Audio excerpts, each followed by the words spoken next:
Good morning everyone, welcome back. Mechanical એન્જિનિયરિંગની અંદર subject manufacturing engineering 3માં ચેપ્ટર નંબર જે 6, ડેટ મીન્સ કે જે લાસ્ટ ચેપ્ટર છે નોન કન્વેશનલ મશીનિંગ પ્રોસેસ, એમાં ગઈકાલે આપણે ડેટ મીન્સ કે લાસ્ટ લેક્ચરમાં આપણે જે આપણી laser beam machine, ion beam machine અને ઇલેક્ટ્રો બીમ મશીનિંગ પ્રોસેસ છે એના વિશે માહિતી મેળવી હતી. આજે આપણે આગળ વધવાના છે કે જરૂરિયાતને આધારે, બંધારણીય લાક્ષણિકતાને આધારે, કામ કરવાની કાર્ય પદ્ધતિને આધારે અને જે ઉપયોગ થાય છે એટલે કે જે એપ્લિકેશન છે એના આધારે આપણે એકદમ નવા પ્રકારના બે મશીન વિશે માહિતી મેળવવાના છે. આગળ આપણે જેની અંદર આપણે જોવાના છે કે જે યુએસએમ અને જે એજેએમ પદ્ધતિ છે, જેની અંદર આપણે મિકેનિકલ એનર્જીનો યુઝ કરીશું. અત્યાર સુધી આપણે જેટલા પણ નોન કન્વેશનલ મશીન જોયા એની અંદર આપણે ઇલેક્ટ્રિકલ એનર્જીનો યુઝ કરતા હતા, પણ હવે પછીના જે બે મશીન આપણે જોવાના છે જેની અંદર આપણે મિકેનિકલ એનર્જીનો યુઝ કરવાના છે. મિકેનિકલ મેથડ્સ જે આવે છે, યાંત્રિક જે મેથડો આવે છે, પદ્ધતિ એ યુઝ કરવાના છે, જેની અંદર આપણે જોઈશું કે ભાઈ કયા સિદ્ધાંતને આધારે મટીરિયલ રિમૂવ થાય છે. તો હવે જે બે મશીન આપણે જોવાના છે યુએસએમ અને એજેએમ, એની અંદર વર્કપીસ પરથી મટીરિયલ રિમૂવ મિકેનિકલ ઇરોઝનના કારણે થાય છે. તમારે ખાલી આટલું યાદ રાખવાનું છે કે ધાતુની સપાટી પરથી મટીરિયલ રિમૂવ થશે એ મિકેનિકલ ઇરોઝન પ્રોસેસ દ્વારા થાય છે. અને આ વર્કિંગ પ્રિન્સિપલ ઉપર જે મશીન કામ કરે છે એમાં સૌથી પહેલું મશીન આપણે જોવાનું છે યુએસએમ મશીન. ઓકે, યુએસએમનો મતલબ શું થાય છે? Ultrasonic machining. હવે અલ્ટ્રાસોનિક મશીનિંગ કેવું કે અલ્ટ્રાસોનિક મશીન કેવું, બંને વસ્તુ સેમ છે. તમને 110% સાથે બીજા 50% એક્સ્ટ્રા ગેરંટી આપું છું કે આ ક્વેશ્ચન દર વખતે જીટીયુની અંદર પૂછાય છે. 110ની ઉપર બીજા 50 એટલે 160% ગેરંટી આપું છું, લિમિટની બહાર ગેરંટી. બરાબર, એક પૂછાશે ને પૂછાશે જ. અત્યારથી તમે લખી રાખો. તો આજે આપણે શું કરીશું, આજનો આપણો લેક્ચર પતે એની સાથે સાથે આપણે આ મશીન આખું તૈયાર કરી લઈશું. ઓકે, શું નામ છે મશીનનું? Ultrasonic machining. Ultrasonic machining process કહે તો પણ તમારે આ થિયરી લખવાની, અલ્ટ્રાસોનિક મશીનિંગ કહે તો પણ આ જ લખવાનું, અને અલ્ટ્રાસોનિક મશીન કહે તો પણ તમે આ જ લખશો. ક્લિયર છે? ચાલો સ્ટાર્ટ કરીએ થિયરી. હવે આ જે આપણું મશીન છે અલ્ટ્રાસોનિક મશીન, એની અંદર કયા કયા સાધનો, મતલબ કે એના મુખ્ય ભાગો કયા કયા છે તે. તો જો અલ્ટ્રાસોનિક એટલે અલ્ટ્રાસોનિક તમારે જનરેટ કરવું પડશે. અલ્ટ્રાસોનિક કિરણ પણ આવે છે અને અલ્ટ્રાસોનિક મોશન પણ આવે છે. તો આપણે અહીંયા અલ્ટ્રાસોનિક મોશન જનરેટ કરીશું તો એના માટે અલ્ટ્રાસોનિક જનરેટર હશે. ત્યાર પછી બીજું હશે વેલોસિટી ટ્રાન્સડ્યુસર હશે. ટૂલ પકડવા માટે ટૂલ હોલ્ડર હશે. મશીનિંગ કરવા માટે ટૂલ હશે. ઝીણા મટીરિયલના કણો આવે છે જેને એબ્રેસિવ કહેવાય છે, એને પાણી સાથે અથવા કુલન્ટ સાથે અથવા તો ફ્લુઇડ સાથે મિક્સ કરીશું તો એબ્રેસિવ, રસાવાળો એબ્રેસિવ બની જશે, એટલે કે ગ્રેવી બની જશે એબ્રેસિવની, જેને એબ્રેસિવની જે ગ્રેવી બને ને આપણે એબ્રેસિવ સ્લરી કહીએ છીએ. અને નીચે હશે વર્કપીસ મૂકવા માટે વર્ક ટેબલ હશે. ક્લિયર છે? શું કહે છે આગળ? પહેલાં ફટાફટ થિયરી વાંચીએ અને પછી હું તમને એનું આખું કન્સ્ટ્રક્શન અને વર્કિંગ સમજાવીશ. થિયરીમાં શું કહે છે કે સ્ટાર્ટિંગમાં તમારે જ્યારે મશીન ઓન કરો તો તમારે અલ્ટ્રાસોનિક જનરેટરની અંદર જે તમારે અલ્ટ્રાસોનિક મોશન ક્રિએટ કરવાની છે તેનું જે જનરેટર એટલે કે જે મશીન છે એ ઇલેક્ટ્રિકલ એનર્જીથી ચાલતું હશે. એ શું કરશે તો કે ઇલેક્ટ્રિકલ એનર્જી એટલે કે ઇલેક્ટ્રિસિટી યુઝ કરશે અને હાઈ ફ્રીક્વન્સીવાળા અલ્ટ્રાસોનિકને જનરેટ કરશે. કેટલી ફ્રીક્વન્સી હોવી જોઈએ? જે પણ તમે કરંટ સપ્લાય કરો છો એની ફ્રીક્વન્સી કેટલી હોવી જોઈએ? 20,000 હર્ટ્ઝ. કેટલી ફ્રીક્વન્સી હોવી જોઈએ? આ બધું તમારે ખાસ યાદ રાખવાનું છે. અને થિયરીમાં તમારે આ બધા ટેકનિકલ જે ક્રાઇટેરિયા આવે છે ને ન્યુમેરિકલ વેલ્યુ એ ખાસ તમારે ગોખીને યાદ રાખીને ત્યાં લખવાની છે, એના જ માર્ક્સ છે. તો કેટલો સપ્લાય કરવો પડશે, કેટલી ફ્રીક્વન્સીવાળો કરંટ સપ્લાય કરવો પડશે, તો કે 20,000 હર્ટ્ઝ જેટલી ફ્રીક્વન્સીવાળો કરંટ આપણે સપ્લાય કરવો પડશે. ક્લિયર? હવે આ જે કરંટ યુઝ કરશે એવું જે ટ્રાન્સડ્યુસર છે, જે શું કરશે તો કે હાઈ ફ્રીક્વન્સીવાળા પાવર સપ્લાયને મેગ્નેટોસ્ટ્રિક્ટિવ અથવા તો જે પાઇઝો ઇલેક્ટ્રિક ટ્રાન્સડ્યુસર, નામ ખાસ યાદ રાખજો. આ જે 20,000 હર્ટ્ઝની ફ્રીક્વન્સીવાળો કરંટ જે આવશે અલ્ટ્રાસોનિક જનરેટરની અંદર, એની અંદર પાઇઝો ઇલેક્ટ્રિક ટ્રાન્સડ્યુસરની મદદથી મિકેનિકલ વાઇબ્રેશન ક્રિએટ થશે. આખી તમને કન્સેપ્ટ વાઇઝ થિયરી સમજાવું છું કે કેવી રીતના અલ્ટ્રાસોનિક મશીન કામ કરશે. આપણે શું કર્યું, સ્વિચ ઓન કરી 20 હર્ટ્ઝની ફ્રીક્વન્સીવાળો કરંટ મશીનમાં સપ્લાય થયો. ત્યાં એક પાઇઝો ઇલેક્ટ્રિક, પાઇઝો બોલો અથવા પીઝો બોલો, ત્યાં પીઝો ઇલેક્ટ્રિક ટ્રાન્સડ્યુસર હશે. એ આપણા ટૂલની અંદર મિકેનિકલ વાઇબ્રેશન ઉત્પન્ન કરશે. ક્લિયર છે? જેના કારણે આપણું જે કટિંગ ટૂલ છે એને મિકેનિકલ વાઇબ્રેશન મળશે. ક્લિયર છે? એ ટૂલ આપણે ક્યાં ફિક્સ કર્યું હશે તો કે ટૂલ હોલ્ડર ઉપર ફિક્સ કર્યું હશે. અને ટૂલ હોલ્ડર ક્યાં હશે તો કે ટૂલ હોલ્ડર આ પાઇઝો ઇલેક્ટ્રિક ટ્રાન્સડ્યુસર સાથે કનેક્ટેડ હશે. આખું ટૂલ હોલ્ડર આપણું રેસિપ્રોકેટ થશે, વાઇબ્રેટ થશે. એની અંદર આપણે જે પણ ટૂલ મૂકશું તો એ પણ વાઇબ્રેટ થશે. ક્લિયર છે? હવે આ જે તમારે વાઇબ્રેશન છે એ જો તમારે વધારવું અથવા ઘટાડવું હોય તો એના માટે તમારે જે એમ્પ્લિટ્યૂડ આવે છે, ઓકે, એ મેન્ટેન કરવા પડે. તો એમ્પ્લિટ્યૂડ આપણને આપ્યા છે 0.33 mmથી લઈને 0.1 mm સુધી આપણે વધારી અથવા ઘટાડી શકીએ છીએ. ઓકે, ખ્યાલ આવે છે? ચાલો, ત્યાર પછી શું હશે તો કે ભાઈ પ્રોસેસ થતી હશે ત્યારે જે પેલી એબ્રેસિવ સ્લરી આવે છે એની સપ્લાય સિસ્ટમ હશે. ક્લિયર? તો જો તમને આખું ટૂલનું સેટઅપ બતાવી દઉં કેવી રીતના આખી અલ્ટ્રાસોનિક મશીનિંગ પ્રોસેસ થાય છે. સૌથી પહેલાં નીચે હશે આપણું વર્ક ટેબલ, જે આપણે શું કરીશું તો કે આપણા વર્કપીસને રિજિડલી ક્લેમ્પ કરી દઈશું. ક્લિયર છે?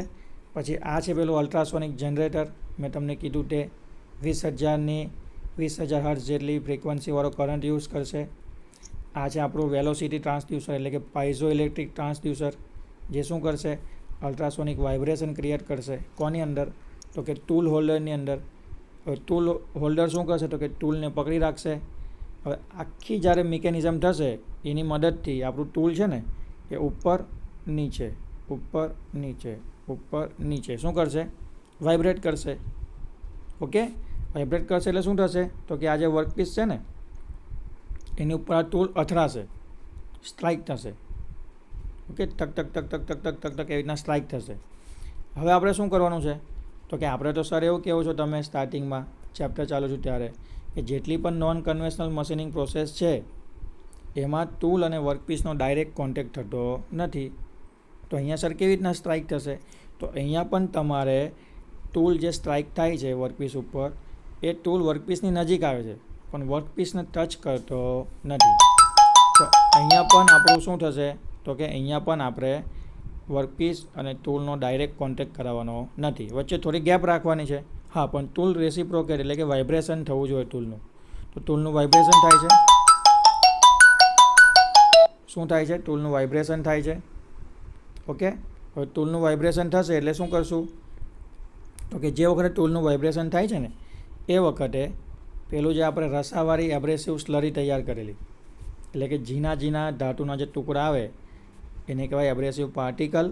એ એબ્રેસિવ પાર્ટિકલને આપણે જે ડાયઇલેક્ટ્રિક ફ્લુઇડ આવે ને એની અંદર મિક્સ કરી દીધા છે એટલે એકદમ રગડા જેવું મટીરિયલ તૈયાર થઈ જાય, લિક્વિડ. એ લિક્વિડને આપણે પંપની મદદથી, નોઝલની મદદથી ટૂલ અને વર્કપીસની વચ્ચે શું કરીશું, સપ્લાય કરાવીશું. ઓકે, હવે શું થશે તો કે જ્યારે આપણો વર્કપીસ તો ફિક્સ છે, આ ટૂલ આપણું ઉપરથી નીચે, નીચેથી ઉપર શું કરે છે, વાઇબ્રેટ કરે છે. એ વખતે ટૂલ અને વર્કપીસની વચ્ચે જે ગેપ હશે એમાં એબ્રેસિવ સ્લરી આવશે. એ એબ્રેસિવ સ્લરીને આપણું ટૂલ છે ને એ નીચેની તરફ ધક્કો મારશે. હવે જે એબ્રેસિવ સ્લરીની અંદર જે એબ્રેસિવ પાર્ટિકલ્સ આવે છે એ છે ને ઝીણી ઝીણી ધારવાળા હોય, અણીવાળા હોય. એ એ શું કરશે તો કે વર્કપીસની ઉપર અથડાશે. વર્કપીસની જે સરફેસ ઉપર એ અથડાશે, વર્કપીસની જે સરફેસ ઉપર એ સ્ટ્રાઇક થશે, અથડાશે, ત્યાંથી એ સ્લોલી થોડું મટીરિયલ શું કરશે, રિમૂવ કરશે. એટલે વર્કપીસનું મશીનિંગ અથવા કટિંગ સ્ટાર્ટ થઈ જશે. ક્લિયર? જે રીતના તમારા ટૂલનો શેપ હશે એ રીતનો શેપ આખી પ્રોસેસ પૂરી થયા પછી આપણને વર્કપીસની ઉપર તૈયાર થયેલો જોવા મળશે. ક્લિયર છે? હવે જે અહીંયાથી એબ્રેસિવ સ્લરી નીકળે છે, એબ્રેસિવ સ્લરી જે આવશે ને, જે ટૂલની મદદથી વર્કપીસ ઉપર અથડાશે, ત્યાર પછી આગળ વધશે એટલે શું કરવાનું તો કે આને છે ને આપણે આખી એક ચેમ્બરની અંદર કરવાની પ્રોસેસ. ક્લિયર? એટલે અહીંયા બધી તમારી એબ્રેસિવ સ્લરી યુઝ થયેલી હશે ને, એ બધું લિક્વિડ નીચે જમા થશે. એબ્રેસિવ સ્લરીનું બધું લિક્વિડ અહીંયા નીચે જમા થશે. એને આપણે શું કરીશું તો કે અહીંયાથી બહાર કાઢીશું, અહીંયા પંપ મૂકીશું, વચ્ચે અહીંયા ફિલ્ટર મૂકીશું અને ફરી પાછું શું કરીશું તો કે પ્રોસેસ માટે રીસર્ક્યુલેટ કરીને સપ્લાય કરીશું.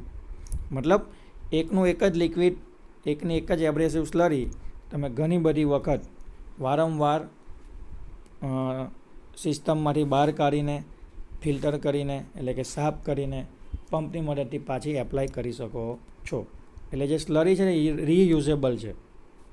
ક્લિયર છે?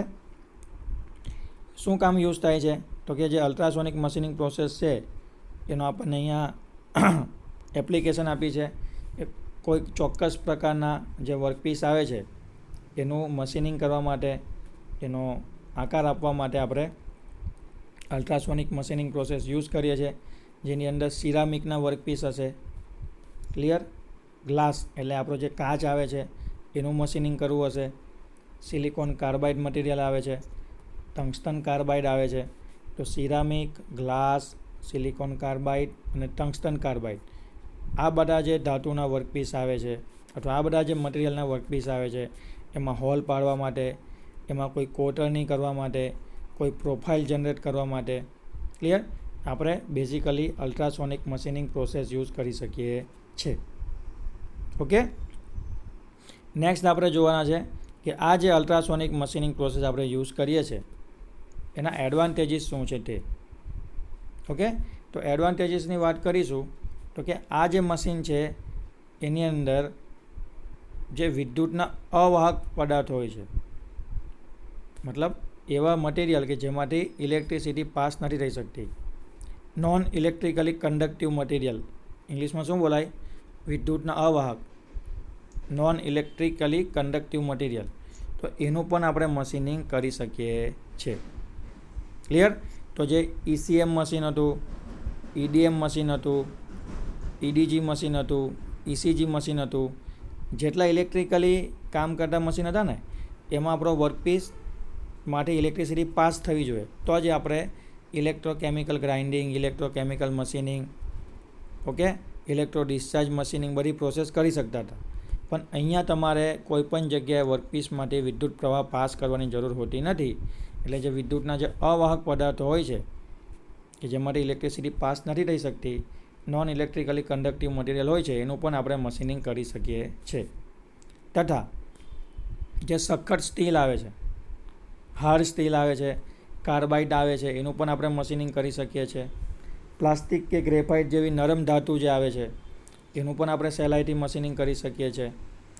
પતલા એટલે કે પાતળા થીન સેક્શન જે આવે છે અથવા થીન સેક્શનમાં કોઈ આકાર આવે છે એનું પણ આપણે કટિંગ અને મશીનિંગ કરી શકીએ છીએ. કોઈ કોમ્પ્લેક્સ અથવા વાંકી ચૂકી તમારે ડિઝાઇન ક્રિએટ કરવી હોય છે, કટિંગ કરવું હોય છે, મશીનિંગ કરવું હોય છે તો એ પણ આપણું અલ્ટ્રાસોનિક મશીનિંગથી થઈ શકે છે. ક્લિયર? લિમિટેશન આપી છે અગાડી કે ડિસએડવાન્ટેજીસ શું છે, કઈ લિમિટેશન છે મશીનની. તો અલ્ટ્રાસોનિક મશીનથી ખૂબ જ ઓછા પ્રમાણમાં મટીરિયલ દૂર થાય છે. બરાબર? એટલે ઇન શોર્ટ આપણને શું કહેવા માંગે છે કે મશીનિંગ પ્રોસેસ કરવામાં અલ્ટ્રાસોનિક મશીનને ઘણો બધો સમય લાગશે. ઓકે, એક વર્કપીસ તમારો 3-4 દિવસે તૈયાર થાય તમારા આકારને આધારે. બીજું શું કહે છે કે જે ટૂલ છે ને એની અંદર આપણે એક તો પેલું અલ્ટ્રાસોનિક ટૂલ ઉપર નીચે વાઇબ્રેટ કરાવીએ છીએ એ યુઝ કરવાનું છે. સાથે સાથે પેલા જે એબ્રેસિવ પાર્ટિકલ્સ આવે છે એ યુઝ કરવાના છે. તો એના કારણે એનો ખર્ચો થોડો વધી જાય છે. આખું મશીન જ્યારે તમે ખરીદો એની અંદર ઘણા બધા કોમ્પોનન્ટ છે.